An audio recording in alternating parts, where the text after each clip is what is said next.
नमस्कार दोस्तों, स्वागत है आप सभी का आज की इस वीडियो में। एंड आज हम सब बात करेंगे 4 बेस्ट पैसिव इनकम इन्वेस्टमेंट्स के बारे में।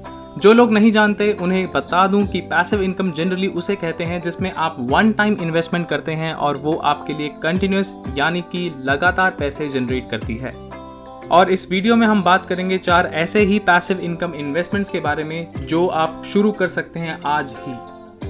Number 1, real estate. जैसा कि आप सभी ने सुना ही होगा, रियल एस्टेट या खुद की प्रॉपर्टी होना सबसे अच्छा पैसिव इनकम का जरिया माना जाता है। एंड स्पेशली अगर आप एक इन्वेस्टर हैं जो लॉन्ग टर्म रिटर्न्स के लिए प्लान कर रहा है, तो मेजॉरिटी लोग रियल एस्टेट को चूज करते हैं क्योंकि वो उसे बेस्ट समझते हैं। बट क्यों? क्योंकि एक इन्वेस्टर आसानी से 20% की डाउन पेमेंट करके एक प्रॉपर्टी खड़ी कर सकता है, और अगर आपके किराएदार या टेनेंट्स अच्छे हैं तो आपकी एक रेगुलर इनकम स्ट्रीम भी बन जाती है, जिससे बहुत सारे लोग सिर्फ अपना लोन भी नहीं उतार पाते बल्कि एक अच्छी पैसिव इनकम भी जनरेट कर सकते हैं अगर सही तरीके से वो अपनी प्रॉपर्टी को प्लान करें। और जो लोग प्रॉपर्टी मैनेज नहीं करना चाहते या जिन लोगों को प्रॉपर्टी की ज्यादा समझ नहीं है, वो लोग रियल एस्टेट इन्वेस्टमेंट ट्रस्ट में यानी कि राइट्स में निवेश कर सकते हैं। जनरली राइट्स से जो आपको इनकम होती है उस पे आपको एक नॉर्मल टैक्स देना पड़ता है, यानी कि आपके रेंट की तरह राइट्स का जो डिविडेंड इनकम है वो भी टैक्सेबल है इंडियन गवर्नमेंट के द्वारा। बट अच्छी बात इन सब में ये है कि राइट्स जनरली 90% या उससे भी ज्यादा का शेयर डिविडेंड्स के रूप में अपने इन्वेस्टर्स को वापस देती है।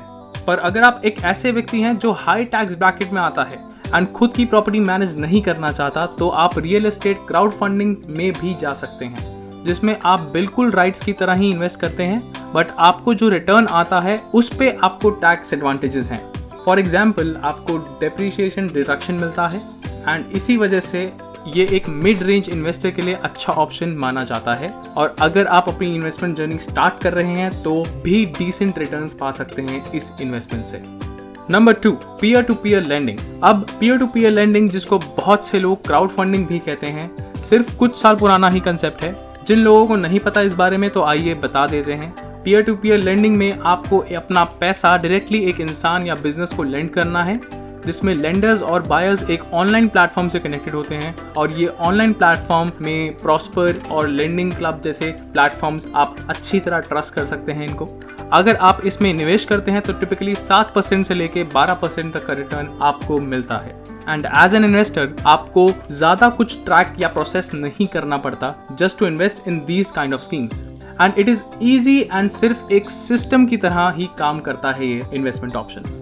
सो P2P या पीयर टू पीयर लेंडिंग में एक एवरेज इन्वेस्टर के लिए बैरियर्स बहुत कम होते हैं, यानी कि आप सिर्फ 10,000 से भी स्टार्ट कर सकते हैं। बट हर P2P प्लेटफॉर्म के अपने रूल्स एंड रेगुलेशंस होते हैं जो कि अधिकतर डिफर करते हैं from one investment option to another investment option. So before investing in any peer-to-peer platform, I would recommend you to go through their terms and conditions for investment. Number 3, dividend stocks. ये सबसे ज्यादा आसान जरिया है एक average investor के लिए passive income source generate करने का। ऐसा इसलिए क्योंकि जब भी कोई पब्लिक कंपनी प्रॉफिट जनरेट करती है तो उस प्रॉफिट का एक शेयर उनके रिस्पेक्टिव इन्वेस्टर्स को वापस दिया जाता है।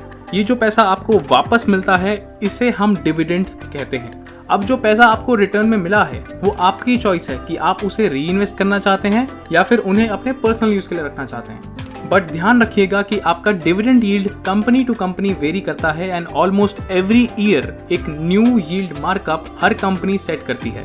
बट ओवरऑल देखा जाए तो ये एक बेटर ऑप्शन है अगर आप इसे एक FD या फिक्स डिपॉजिट से कंपेयर करें तो। Number 4, index funds.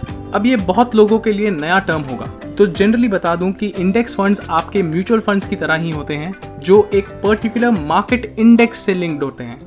ये फंड्स सिंपली मिरर करते हैं अपने अपने रिस्पेक्टिव इंडेक्स परफॉर्मेंस को और पैसिवली मैनेज किए जाते हैं बहुत सारे फंड मैनेजर्स के थ्रू। अब इन सब में क्या होता है कि आपकी अंडरलाइंग सिक्योरिटीज चेंज नहीं होती अनलेस आपका इंडेक्स शिफ्ट ना हो।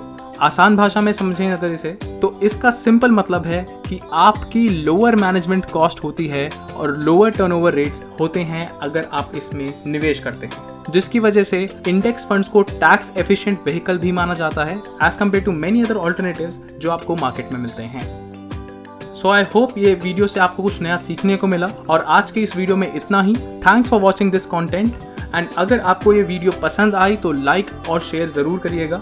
और अगर आप ऐसी ही फाइनेंशियल टिप्स देखना चाहते हैं तो आज ही सब्सक्राइब करें द इंडियन इन्वेस्टर को।